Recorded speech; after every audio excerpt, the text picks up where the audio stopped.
This next gentleman is James O McDonald, and he's an old I shouldn't say that. He's a veteran enforcement officer of the EPA who resides in San Diego. So he's a San Diego resident, speaking as a private citizen, and he comes out of nowhere and with a lot of important information and the voice of authority. My name is James O McDonald. I'm a San Diego resident. I'm here today as a private citizen, unaffiliated with any organization. I started in the environmental field in its relative infancy when, as a young attorney in Chicago, I was hired to help implement one of the first water pollution control laws enacted by the Congress. As the environmental movement grew, my job responsibilities also grew. Headquartered in Chicago, I ultimately became the U.S. EPA's Chief Enforcement Officer for the agency's 6-state Midwest region.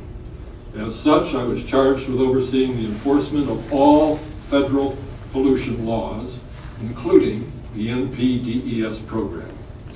When I started my environmental career, one of the widely practiced notions was that dilution was the solution to pollution. In other words, municipalities and industries simply dump their wastes, often untreated or inadequately treated, into the nation's waterways, hoping those water bodies would somehow cleanse themselves. But they did not. However, with the passage of the 1972 Federal Clean Water Act, that concept of dilution is the solution to pollution was thoroughly repudiated.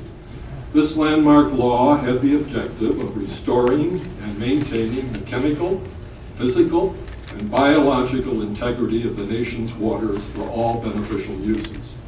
The law established a nationwide standard of at least secondary treatment for municipal waste. Cities across the nation began falling in line. But there was, and there remains, one huge glaring exception. That one exception, over 36 years after the passage of the 1972 law, continues to be San Diego, which has fought all these years against going to at least full secondary treatment. What San Diego wants to continue doing is contrary to prevailing treatment practices. It is also economically unjust to all other municipalities that have gone ahead with the installation of required treatment facilities. San Diego contents itself with remaining in an obvious time warp. The time is long overdue to lift the city out of its self-imposed pollution pit and into the 21st century by getting in step with the rest of the nation in protecting its discharge waters. After 36 long years of foot dragging, I say enough is enough. I urge you to deny San Diego's request for yet another NPDES permit variance.